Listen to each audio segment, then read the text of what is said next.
It's great to wear this thing in an elevator with like Adam Schiff, and he's got nowhere to look. I once caught a female congresswoman staring at it and had to tell her my eyes were up here. She asked me why I didn't make a belt buckle out of it. Can you say who it was? Because I like. No, I cannot. Oh, well, she's funny. That's very impressive. So, what's the message of it?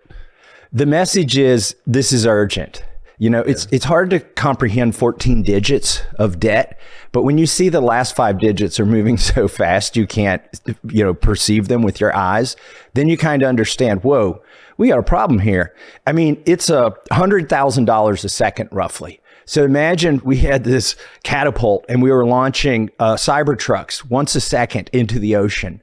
That's how much debt we're taking on continuously. Now, there is some good news. I noticed last month, it went down. And I'm like, is my debt clock broken? Why is it going down? And then I realized, oh, it's April 15th. Everybody's paying their taxes. Right.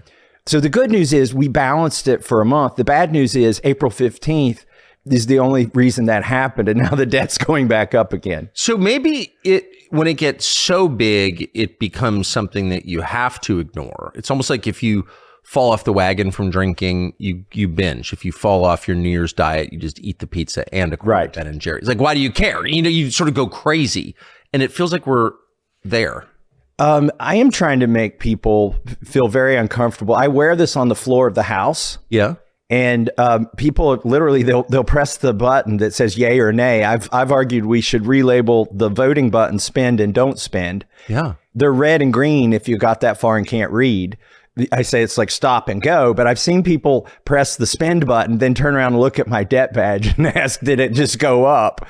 But I want them to realize there are consequences to what they're doing because they have been, I think, as you said, just ignoring it, putting it off to the side. It almost feels like, it's so big that why even deal with it?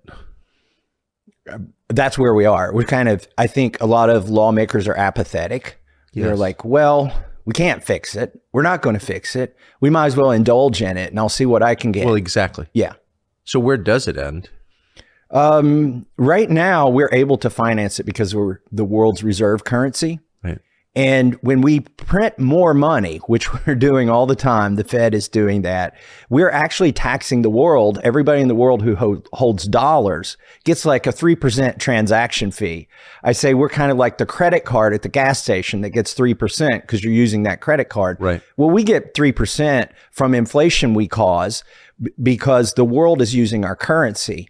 And we can do that as long as they use our currency. But I think it's going to end at some point. They're going to quit using our dollars as reserve currency. I mean, I watched your interview with Putin, and one of the things, whether you hate him or not, one of the things he said that is true is when we sanctioned him, before we sanctioned Russia, 70% of their transactions were in US dollars. And after the sanctions, it's less than 20% of their transactions are in US dollars.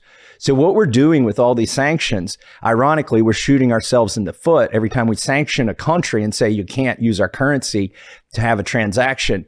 We're taking away our ability to charge them 3% for that transaction, because when we print 3% more dollars, we're just taking that money. And we're also sending a really clear signal, which is the dollar's not safe for you. Right. It's the reserve currency because it's a safe haven, because it's a stable country. It's the most stable country in the world, and we're not going to weaponize the dollar because that would be shooting ourselves. But suddenly we are. And they'll tolerate like 3% because if we're not backed by dollars, we're backed by aircraft. Last month, we voted like 15 or 16 times. This election cycle won't tolerate, so they ran with their 501c4 before they had a. And your opinion is